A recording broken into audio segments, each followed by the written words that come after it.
भावार्थ हे मनुष्यों, जिससे बुद्धि, बल, आनंद और पुरुषार्थ बढ़े और अग्नि और घोड़े आदि के चलाने की विद्या प्राप्त होवे, वह कर्म सदा करना चाहिए।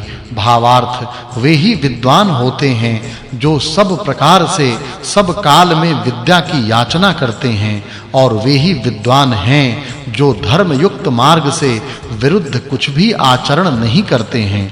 भावार्थ इस मंत्र में उपमा अलंकार है। हे अध्यापक विद्वानों, तुम लोग जो जितेंद्रिय, उत्तम स्वभाव युक्त, शीत उष्ण, सुख दुख, आनंद शोक, निंदा स्तुति आदि द्वंद्व को सहने वाले, अभिमान और मोह से रहित, सत्य आचरण करता और परोपकार प्रिय ब्रह्मचारी विद्यार्थी होवे, उनको पुरुषार्थ से विद्वान करिए। भावार्थ इस मंत्र में उपमा अलंकार है। वे ही मनुष्य हैं जिनको जैसे राजा को दूत, वैसे संपूर्ण शास्त्रों में प्रवीण वाणी प्राप्त होवे, और वे ही भाग्यशाली हैं जिनको धर्म युक्त पुरुषार्थ से अतुल ऐश्वर्य प्राप्त होवे। भावार्थ इस मंत्र में वाचक् लुप्तोपमा अलंकार है। जैसे विद्वान जन विद्या के उपदेश और दान से मनुष्यों को उत्तम प्रकार शिक्षित करते हैं, वैसे ही तुम लोग भी करो।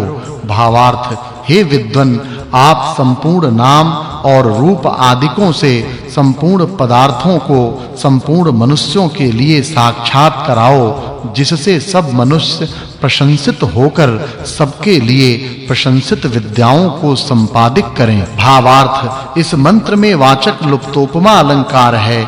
उन्हीं को श्रेष्ठ वाणी प्राप्त होती है जो सत्य की कामना करने वाले महाशय, परोपकार प्रिय, धर्मनिष्ठ और विद्यार्थियों के परीक्षक होवें। भावार्थ वे ही मनुष्य राज्य करने और बढ़ाने को समर्थ होवें जो धर्मिष्ठ और किए हुए उपकारों को जानने वाले कुलीन विद्वानों को सभा में स्थित करें तथा स्थापन समय में शपथों से आप लोग अन्याय को कभी मत करो, ऐसा प्रलंबन करावें। भावार्थ इस मंत्र में वाचक् लुप्तोपमा अलंकार है। जो विद्वान तीन गुणों से युक्त, प्रकृति के जानने, वाणी के जानने, नहीं हिंसा करने, औषधों से रोगों के निवारने और ब्रह्मचर्य आदि के बोध से अवस्था के बढ़ाने वाले होते हैं, वे ही संसार के पूज्य होते हैं। भावार्थ इस मंत्र में वाचक् लुप्तोपमा अलंकार है। जैसे माता शीघ्र उत्पन्न हुए बालक को उत्तम प्रकाश शुद्ध करके उत्तम स्थान में रक्षा करती है, वैसे ही जो योगाभ्यास में चित्त को शुद्ध करते हैं, वे ऐश्वर्य के सहित सुख को प्राप्त होते हैं। भावार्थ हे मनुष्यों, जो अवस्था और विद्या में वृद्ध आप लोगों को विद्याओं से संबंधित करते हैं और माता के सदृश कृपा से रक्षा करते हैं, वे आप लोगों के पूज्य हों। भावार्थ विद्वानों को चाहिए कि सब मनुष्य जैसे विघ्न रहित होवें, वैसा करें। भावार्थ जो अध्यापक और उपदेशक जन सब मनुष्यों को नवीन और प्राचीन विद्या से युक्त कर ऐश्वर्य को प्राप्त कराते हैं, वे सदा ही प्रशंसित होते हैं। इस सूक्त में संपूर्ण विद्वानों के गुण वर्णन करने से इस सूक्त के अर्थ की इससे पूर्व सूक्त के अर्थ के साथ संगति जाननी चाहिए। यह 43वां सूक्त और 22वां वर्ग समाप्त हुआ। अब 15 ऋचा वाले 44वें सूक्त का प्रारंभ है। उसके प्रथम द्वितीय मंत्र में सूर्य रूपता से राजगुणों को कहते हैं। भावार्थ इस मंत्र में उपमा अलंकार है। हे मनुष्यों, जो प्राचीन रीति से प्राचीन उत्तम राजाओं के तुल्य पिता के सदृश राज्य का उत्तम प्रकार पालन करके पूर्ण बलयुक्त सेना को कर शीघ्र विजय को प्राप्त हुई प्रजाओं का सुख के अनुकूल वर्तावें, उन्हीं को उत्तम अधिकार में नियुक्त करिए। जिससे राजा और प्रजा का निरंतर सुख बढ़े। भावार्थ इस मंत्र में वाचक् लुप्तोपमा अलंकार है। जैसे सूर्य दिशाओं का प्रकाशक हुआ सब प्रजाओं को सुख देने के लिए वृष्टि करने वाला होता है, वैसे ही सब प्रजाओं को न्याय से प्रकाशित करके विद्या और सुख का बढ़ाने वाला राजा होता है। अब मेघ विषय के राजगुणों को कहते हैं। भावार्थ हे राजन, जैसे हवन करने वाला सुगंधि आदि से युक्त अग्नि में हवन किए हुए द्रव्य से वायु, वृष्टि और जल की शुद्धि के द्वारा संसार का उपकार करता है, वैसे न्याय और कीर्ति की वासना से युक्त दी हुई शिक्षा से राज्य देश को सुखी करिए। अब सूर्य संयोग से मेघ दृष्टांत से राजगुणों को अगले मंत्र में कहते हैं। भावार्थ इस मंत्र में वाचक् लुप्तोपमा अलंकार है। हे मनुष्यों, जैसे सूर्य सबके सुख के लिए जल को खींचता है, वैसे ही राजा न्याय मार्ग से संपूर्ण प्रजाओं को चलाता हुआ उत्तम विज्ञान से युक्त भृत्यों के सहित सब मनुष्यों के हित को संपादन करता है। अब विद्वत विषय को अगले मंत्रों में कहते हैं। भावार्थ जो मनुष्य स्थावर जंगम रूप प्रजाओं से उपकार ग्रहण कर सकें, वे सदा ही आनंदित होवें।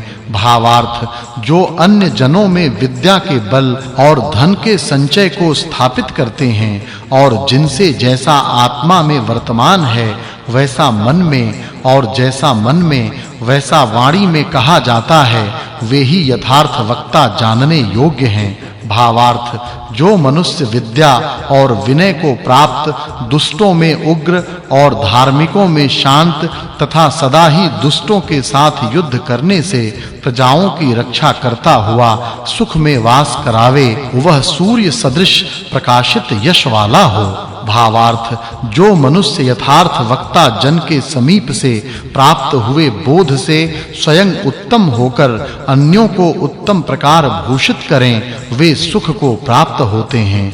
भावार्थ जो प्रजा के मध्य में अंतरिक्ष के सदृश सुखी रूप अवकाश देने वाले और नहीं हिंसा करने वाले बुद्धिमान उपदेशक विद्यमान हैं, वे ही सुखयुक्त होते हैं। भावार्थ जो मनुष्य दिन रात्रि राज्य की उन्नति करने की इच्छा करते हैं, वे महाराज होते हैं। भावार्थ इस मंत्र में वाचक् लुप्तोपमा अलंकार है। जो विद्वान जन दुष्ट बुद्धि वालों को श्रेष्ठ बुद्धि युक्त करते हैं, वे सेन पक्षी के सदृश दुष्टों का नाश करते हैं, वे जन कल्याण कारक हैं। भावार्थ जो बहुत शास्त्रों को सुनने वाले न्याय का आचरण करने वाले जन दुष्टों का नाश करते हुए श्रेष्ठों का पालन करते हैं, वे सदा ही प्रसन्न होते हैं। फिर विद्वान क्या करे, इस विषय को अगले मंत्र में कहते हैं। भावार्थ वही उत्तम पुरुष है जो कृतज्ञ और यथार्थ वक्ता जनों की सेवा में प्रिय संपूर्ण मनुष्यों के लिए बुद्धि देने और गौ के सदृश सत्य उपदेश का वर्षाने वाला और अविद्या आदि क्लेशों से पृथक वर्तमान है, वही सबसे मेल करने योग्य है। भावार्थ जो वेद विद्या को प्राप्त होने की इच्छा करते हैं, उनको ही वेद विद्या प्राप्त होती है, और जो मनुष्य आदिकों के साथ मित्रता करता है, वह बहुत सुख को प्राप्त होता है। जो सत्य की कामना करते हैं, वे सत्य को प्राप्त होते हैं। भावार्थ जो मनुष्य आलस्य से रहित पुरुषार्थी धार्मिक होते और जितेंद्रिय विद्यार्थी होते हैं, उन्हीं को विद्या और उत्तम शिक्षा प्राप्त होती है। इस सूक्त में सूर्य, मेघ और विद्वानों के गुणों का वर्णन होने से इस सूक्त के अर्थ की इससे पूर्व सूक्तार्थ के साथ संगति जाननी चाहिए।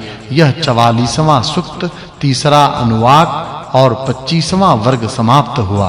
अब 11 ऋचा वाले 45वें सूक्त का प्रारंभ है। उसके प्रथम द्वितीय मंत्र में आदित्य विषय को कहते हैं। भावार्थ इस मंत्र में वाचक् लुप्तोपमा अलंकार है। जो प्रभात काल और सूर्य के सदृश मनुष्य रूप प्रजाओं में विद्या और धर्म के प्रकाश करने वाले होवें, वे ही अध्यापक और उपदेशक होवें। भावार्थ इस मंत्र में वाचक् लुप्तोपमा अलंकार है। जो सूर्य के सदृश विद्या, माता के सदृश कृपा, नदी के सदृश उपकार और खंभ के सदृश धारण करते हैं, वे ही